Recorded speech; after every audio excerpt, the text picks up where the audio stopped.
A client just emailed and said, I know I use food for comfort. I overeat to soothe myself. What can I do instead?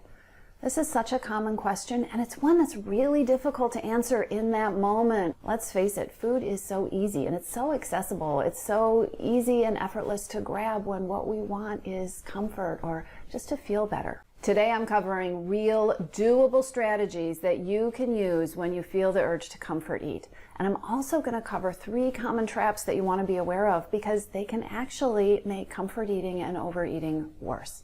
I'm Dr. Melissa McCreery. I'm a clinical psychologist, emotional eating expert, and the author of the Emotional Eating Rescue Plan for Smart, Busy Women. Let's talk about how to stop comfort eating and 3 common traps that you absolutely want to avoid. In my online programs, clients often bring up overeating challenges that are related to eating as a way to feel comforted or a craving for comfort foods. And as I said, tackling these challenges is especially tricky because in that moment when you feel that urge, our defenses are really low. Our need for comfort is high and food is really easy. In those moments, you're vulnerable. So if food is your go-to when you need comfort, then you're really going to want to spend some time putting together a list of strategies that you can try in those moments, and you're going to want to do that in advance. I'm going to give you a list of tried and true strategies that you can use instead of comfort eating in just a minute. But first we need to cover 3 common traps. Why are these traps important? Well, they're things that come up when people believe that they're trying to fight comfort eating. They're traps that people fall into that can actually make comfort eating and overeating worse. Let's talk about these common traps. When you are trying to stop comfort eating, the best thing to do is to put a strategy in place of what you're going to do instead. Those are called comfort strategies. I want to tell you about 3 things that smart women try to do all the time that are not comfort strategies. Number 1, a comfort strategy is not a list of shoulds. It is not uncommon at all when I am working with someone to come up with a list of comfort strategies to have them start with a list of things that I should do. Well, I don't want to walk into the kitchen at the end of the day, so what I really should do is put on my shoes and go for a run, or tackle organizing the pantry, or catch up on some emails before I start dinner. Those are all shoulds, things I should do instead of comfort eating. What's wrong with a list of shoulds? They're not comforting. Now, any items on a list of shoulds might be something that you would enjoy in other circumstances, but if you're coming up with a list of things you should do instead of walking into the kitchen or grabbing something to eat, and you don't feel comforted or soothed by the experience of doing those in that particular moment, then they're not fitting the bill. They're not a replacement comfort strategy for comfort eating. They're you trying to fill the gap, deny your need for comfort, and be super productive or super distracted. And they're not going to work. I'm going to say this again because it's really important and because I see smart women make this mistake over and over. If what you're craving is comfort, if that is what's driving your urge to overeat, then forcing yourself to do something unpleasant, even if you get the satisfaction of crossing it off your list, is not going to feed your need for comfort, and your urge to overeat is not going to go away. Here's the second trap I see smart women fall into all the time when they're trying to come up with comfort strategies. A comfort strategy is not difficult or high maintenance. Be honest with yourself. When you think about the times when you are triggered to comfort eat, are you usually feeling like vibrant and full of energy and ready to take on the world? Or are you looking for something that's low key, that doesn't take a lot of effort, which is one of the reasons why it's just so easy to grab something to eat as a temporary stopgap or a band-aid for the problem? Most people turn to comfort eating because it is super easy and convenient. And so I want you to apply that same test to the comfort strategies that you are going to decide to experiment with. What can you have on your list of comfort strategies that is easily within reach? Now, I have a client in the missing piece who actually took this quite literally. She took her knitting supplies, because that's her comfort strategy, and she literally put them in the snack cupboard so they would be right there when she found herself triggered to comfort eat.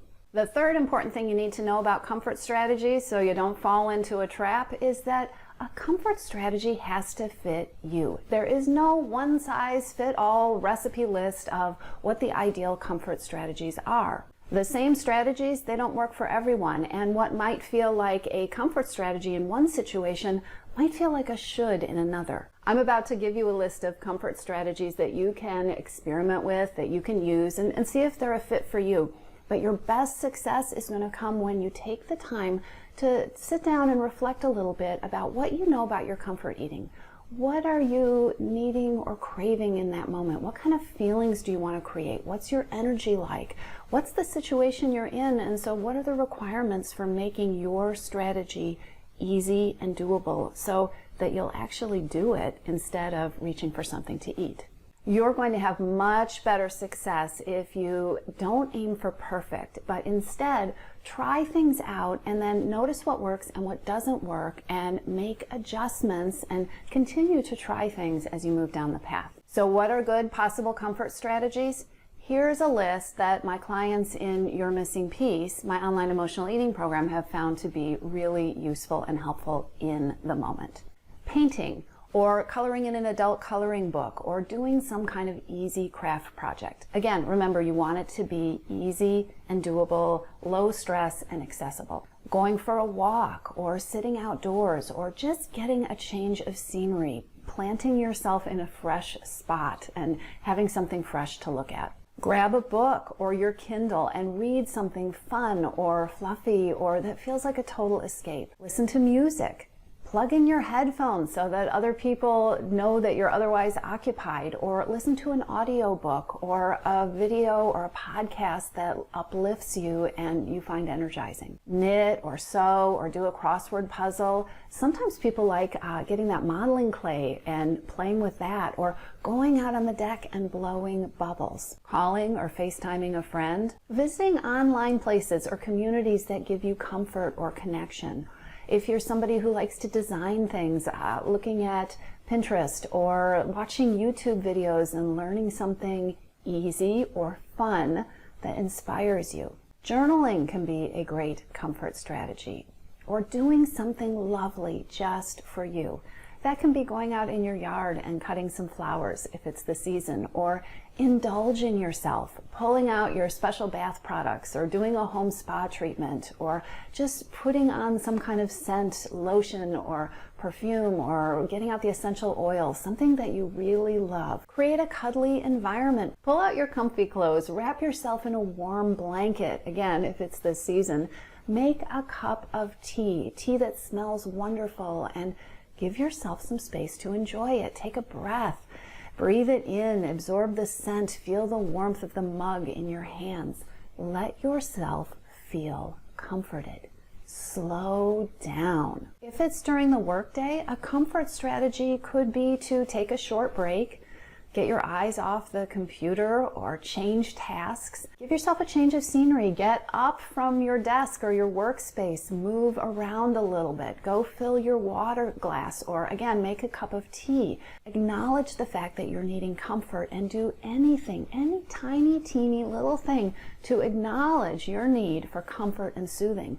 Believe it or not, it doesn't have to be a huge act, and it can make a big difference. Another wildly unutilized comfort strategy is to acknowledge your need for rest. So if you're tired, take a nap, or make a plan to go to bed early and do it. Or just close your eyes for 5 minutes and let the world stop. Comfort strategies can be as simple as acknowledging, I need something. I need to feel soothed and comforted, and I'm going to do my best. Even if it's just this big that I can do right now, I'm going to acknowledge it and do my best to do something about that need. It doesn't have to be big and huge to make a really significant impact on your overeating. So those are my list of comfort strategies to get you started. I'd love to know what you've tried and what you're using. Leave a comment below. The next step to taking your power back from comfort eating is to watch my video, How to Stop Emotional Eating When You're Feeling Powerless or Worried. And you also want to take the free Hidden Hungers quiz. When you take that, you're going to find out what the hidden hungers are that are driving your overeating. They're not food. And you're also going to get customized resources about where the best place is, the best actions to take, your next best step.